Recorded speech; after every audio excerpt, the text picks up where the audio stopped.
ये एपिसोड भी स्टार्ट होता है बिल्कुल उसी सीन से जहाँ पर हम देखते हैं कि फैंग एल्डर मू हेंडरसन एल्डर यी साइड और एल्डर फियोना से बचकर अपनी हेवनली फॉरबिडन शटल पर फ्लाई करके वहां से भागने की कोशिश करता है। फैंग को भागता हुआ देखकर एल्डर यी साइड जल्दी से फैंग का पीछा करते हैं और उस पर अपने फ्लाइंग वेपन से अटैक करने लगते हैं। तो ये देखकर फैंग जल्दी से उनके फ्लाइंग वेपन्स को डोज करता है, पर वो फिर भी फैंग का पीछा नहीं छोड़ते और उसके पीछे लगे रहते हैं। तो ये देखकर फैंग जल्दी से अपनी स्पीड को यूज करते हुए उन्हें डोज करने की कोशिश करता है, पर हम देखते हैं कि एल्डर यी साइड के ये फ्लाइंग वेपन्स इतने ज्यादा फास्ट थे कि जैसे ही फैंग उन्हें डोज करता है तो वो फ्लाइंग वेपन्स नीचे चट्टानों के साथ टकरा जाते थे और वो फ्लाइंग वेपन्स जिस भी चट्टान के साथ टकराते थे उसे चूर चूर कर देते थे। फैंग अभी एल्डर यी साइड के फ्लाइंग वेपन्स को डोज कर ही रहा था कि तभी अचानक से हम देखते हैं कि एल्डर मू हेंडरसन फैंग के सामने आ जाते हैं और अपना पंच रेडी करके बहुत ही ज्यादा स्पीड के साथ फैंग की तरफ बढ़ने लगते हैं। अब क्योंकि फैंग एल्डर यी साइड के फ्लाइंग वेपन्स को डोज करने में बिजी था, इसलिए वो एल्डर मू हेंडरसन को देख नहीं पाते, जिस वजह से हम देखते हैं कि एल्डर मू हेंडरसन फैंग को एक जोरदार पंच दे मारते हैं। और हम देखते हैं कि एल्डर यी साइड का ये पंच इतना ज्यादा पावरफुल था कि जैसे ही ये पंच फैंग को लगता है तो फैंग इसके इम्पैक्ट से बहुत सारी चट्टानों को तोड़ते हुए दूर जाने लगता है और अपने आप को संभाल भी नहीं पाता। यहाँ पर फैंग अभी एल्डर यी साइड के इस पंच के इम्पैक्ट से अपने आप को संभाल ही रहा था कि तभी एल्डर फियोना भी फैंग की तरफ बढ़ने लगती है और अपने पंच को रेडी कर लेती है। जैसे ही फैंग एल्डर फियोना को अपनी तरफ आता हुआ नोटिस करता है तो वो जल्दी से अपनी हेवनली फॉरबिडन शटल को बुला लेता है और अपने आप को संभाल कर वहां से फिर से भागने लगता है। तो ये देखकर एल्डर फियोना भी अपनी स्पीड को यूज करते हुए फैंग का पीछा करने लगती है और इसी के साथ साथ हम देखते हैं कि एल्डर यी साइड के फ्लाइंग वेपन्स भी फैंग का पीछा कर रहे थे। तभी हम एल्डर मू हेंडरसन को देखते हैं जो कि फैंग से काफी दूर थे और वो फैंग को हवा में बचकर भागते हुए देख रहे थे। फैंग को हवा में यूं बचकर भागते हुए देखकर एल्डर मू हेंडरसन को एक आइडिया आता है और वो अपनी आइस लेजर कैनन को यूज करते हुए फैंग पर दूर से अपनी आइस लेजर कैनन से अटैक कर देता है। फैंग भी इस अटैक को देख लेता है और बहुत ही ज्यादा मुश्किल के साथ इसे डोज करता है। इससे पहले कि फैंग इस अटैक को डोज करने के बाद वहां से किसी और डायरेक्शन में भाग पाता, तभी एल्डर फियोना फैंग के पीछे आ जाती है और उसे काफी ज्यादा जोरदार पंच दे मारती है, जिसकी वजह से फैंग फिर से जाकर एक चट्टान के साथ टकराता है, पर इस बार फैंग अपने आप को संभाल लेता है। फैंग अभी अपने आप को संभाल कर वहां से भागने ही वाला था कि तभी एल्डर मू हेंडरसन वहां आ जाते हैं और फैंग को एक जोरदार पंच मारने लगते हैं, पर फैंग जल्दी से वहां से साइड हो जाता है, जिसकी वजह से फैंग उनके पंच से बच जाता है और फिर वहां से फ्लाई करके भागने लगता है। पर हम देखते हैं कि एल्डर मू हेंडरसन का ये पंच इतना ज्यादा पावरफुल था कि जैसे ही वो उस चट्टान के साथ टकराता है तो वो चट्टान पूरी तरह से टूट जाती है। फैंग को भागता हुआ देखकर एल्डर मू हेंडरसन जल्दी से अपनी आइस लेजर कैनन को यूज करते हुए फैंग पर अटैक करने लगते हैं, पर फैंग उसे भी डोज कर लेता है। अब फैंग एल्डर मू हेंडरसन की आइस लेजर कैनन के अटैक को डोज कर ही रहा था कि तभी एल्डर यी साइड फैंग के सामने आ जाते हैं और अपने फ्लाइंग वेपन से फैंग पर अटैक करने लगते हैं। फैंग उनके अटैक्स को डोज कर ही रहा था कि तभी वहां पर एल्डर फियोना और एल्डर मू हेंडरसन भी आ जाते हैं और वो जल्दी से आते साथ ही फैंग पर अटैक करने लगते हैं। अब क्योंकि फैंग एल्डर यी साइड के अटैक से खुद को बचा रहा था, पर वहीं दूसरी तरफ एल्डर फियोना और एल्डर मू हेंडरसन भी फैंग पर अटैक करने लगते हैं, यानी कि अब फैंग पर एक साथ चारों तरफ से अटैक हो रहे हैं। तो फैंग अपने आप को यहाँ पर कैसे बचाएगा? हम देखते हैं कि यहाँ पर फैंग एल्डर यी साइड के अटैक से खुद को बचा रहा था कि तभी एल्डर मू हेंडरसन अपनी आइस पावर को यूज करते हुए फैंग की हेवनली फॉरबिडन शटल को फ्रीज कर देते हैं, जिसकी वजह से हम देखते हैं कि फैंग एल्डर यी साइड के अटैक को तो डोज कर लेता है, लेकिन एल्डर मू हेंडरसन ने ये जो आइस अटैक फैंग के पांव पर किया था उसकी वजह से फैंग की हेवनली फॉरबिडन शटल और फैंग की लेग्स भी फ्रीज हो जाती हैं, जिस वजह से फैंग वहां पर फ्लाई करके भाग नहीं पाता। तो ये देखकर एल्डर फियोना जल्दी से अपने दो बड़े बड़े फायर बॉल्स अटैक को क्रिएट करती है और फिर उसे फैंग के ऊपर बहुत ही ज्यादा स्पीड के साथ कर देती है। अब क्योंकि यहाँ पर फैंग की हेवनली फॉरबिडन शटल और उसकी लेग्स भी फ्रीज हो गई थी, इस वजह से फैंग एल्डर फियोना के इस अटैक को डोज नहीं कर पाता और ये अटैक फैंग के साथ डायरेक्ट हिट होता है। और आप सब दोस्तों को तो मालूम ही है कि एल्डर फियोना का ये फायर बॉल अटैक कितना ज्यादा पावरफुल है। जैसे ही एल्डर फियोना का ये अटैक फैंग के साथ हिट होता है तो वहां पर एक जोरदार ब्लास्ट होता है और इस ब्लास्ट की वजह से हम देखते हैं कि फैंग को काफी डैमेज मिलता है और वो नीचे गिरने लगता है। तो ये देखकर एल्डर मू हेंडरसन को एक ओपनिंग नजर आती है और वो जल्दी से फैंग के पास जाता है और गिरते हुए फैंग के पेट में एक जोरदार आइस पंच मारता है और हम देखते हैं कि एल्डर मू हेंडरसन का ये आइस पंच इतना ज्यादा पावरफुल था कि इसकी वजह से फैंग की पूरी बॉडी पर आइस जम जाती है और जैसे ही फैंग इस आइस के साथ नीचे गिरता है तो वहां पर नीचे पूरी जमीन भी फ्रीज हो जाती है। अब हम देखते हैं कि एल्डर मू हेंडरसन अपने इस आइस अटैक की पावर को और भी ज्यादा बढ़ा देता है और फैंग के चारों तरफ बर्फ ही बर्फ जमा देता है, जिसकी वजह से हम देखते हैं कि फैंग एक बड़ी सी बर्फ की चट्टान में फ्रीज हो जाता है। अब हम एल्डर मू हेंडरसन, एल्डर फियोना और एल्डर यी साइड को देखते हैं जो कि फैंग को बर्फ में फ्रीज हुआ देखकर काफी खुश होते हैं। यहाँ पर फैंग को फ्रीज हुआ देखकर सबसे ज्यादा खुश तो एल्डर मू हेंडरसन ही थे, क्योंकि वो फैंग से बदला लेना चाहते थे और अब उनका बदला पूरा होने ही वाला है। अब हम एल्डर यी साइड को देखते हैं जो कि फैंग पर अटैक करने के लिए अपने सभी फ्लाइंग वेपन्स को अपने पास बुला लेते हैं और फैंग पर अटैक करने के लिए अपने अटैक को रेडी करने लगते हैं और फिर जल्दी से अपने उस अटैक को रेडी करने के बाद फैंग पर काफी ज्यादा स्पीड के साथ वो अटैक कर देते हैं। एल्डर यी साइड के इतने सारे फ्लाइंग वेपन्स को अपनी तरफ आता हुआ देखकर फैंग भी बहुत ही ज्यादा डर जाता है और जल्दी से अपने फ्लाइंग नाइफ्स को अपने पास बुला लेता है और अपने फ्लाइंग नाइफ्स को यूज करते हुए एल्डर मू हेंडरसन की इस बर्फ की चट्टान को तोड़ने की कोशिश करता है ताकि वो अपने आप को जल्दी से फ्री करवा पाए और एल्डर जी साइड के इस अटैक को डोज कर पाए। पर हम देखते हैं कि यहाँ पर फैंग के फ्लाइंग नाइफ्स भी इस बर्फ को नहीं तोड़ पा रहे थे। इवन के फैंग अपनी स्ट्रेंथ को यूज करते हुए भी इस बर्फ की चट्टान को तोड़कर अपने आप को फ्री नहीं करवा पा रहा था। यानी कि अब यहाँ पर फैंग कंप्लीटली स्टक हो गया है, ना तो वो अपनी फ्लाइंग नाइफ्स को यूज करते हुए यहाँ से फ्री हो सकता है और ना ही अपनी स्ट्रेंथ को यूज करते हुए। और अगर एल्डर यी साइड के ये इतने सारे फ्लाइंग वेपन्स का अटैक फैंग पर डायरेक्ट हिट कर गया तो यहाँ पर फैंग का जिंदा बच पाना बिल्कुल ही नामुमकिन है। अब हम फैंग को देखते हैं जो कि एल्डर यी साइड के इस अटैक को अपनी तरफ आता हुआ देखकर अपनी पूरी जी जान लगा देता है और इस बर्फ को तोड़ने लगता है।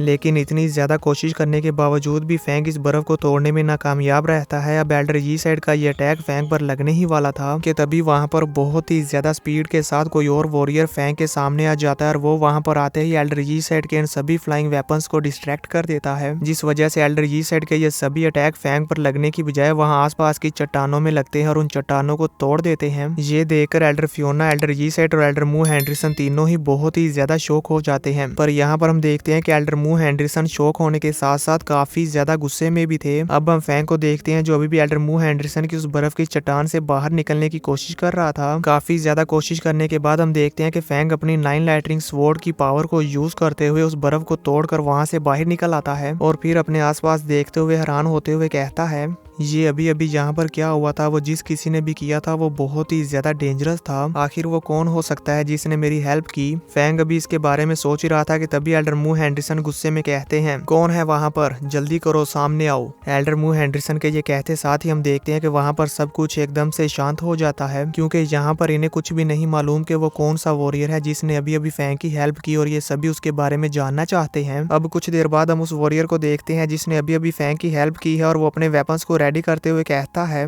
लुओ फैंग, हम तुम्हारी हेल्प करेंगे। उस वॉरियर की ये बात सुनकर फैंग भी हैरान हो जाता है, क्योंकि फैंग उस वॉरियर के बारे में जानता ही नहीं है कि वो कौन है। तभी हम एल्डर फियोना को देखते हैं जो कि इस वॉरियर की आवाज सुनकर शॉक होते हुए कहती है, ये तो दी बीस्ट यी शाओ है, होंग का थर्ड गार्ड। अब हम उस वॉरियर दी बीस्ट को देखते हैं जो कि डस्ट में से बाहर आ रहा था। उसे देखकर एल्डर मू हेंडरसन को काफी ज्यादा गुस्सा आने लगता है और वो अपने पंच को रेडी करने लगते हैं। अब हम देखते हैं कि वॉरियर बीस्ट उस डस्ट में से बाहर आने के बाद फैंग के सामने आकर खड़े हो जाते हैं। वॉरियर बीस्ट को देखकर फैंग कहता है, तो ये है यी शाओ। मैंने सुना है कि हाल मास्टर ने भी इसे तस्लीम किया है कि 100 मीटर्स की रेंज में इनकी कॉम्बैट फाइटिंग की स्ट्रेंथ बहुत ही ज्यादा स्ट्रॉन्ग है और इसी के साथ साथ इस अर्थ पर ऐसा कोई भी नहीं है जो कि इनसे बचकर भाग पाया हो। इसी के साथ ये एपिसोड खत्म हो जाता है। तो दोस्तों, आप सबको क्या लगता है कि वॉरियर बीस्ट लुओ फैंग को इन तीनों एल्डर से बचा पाएंगे या नहीं, मुझे नीचे कमेंट करके जरूर बताना।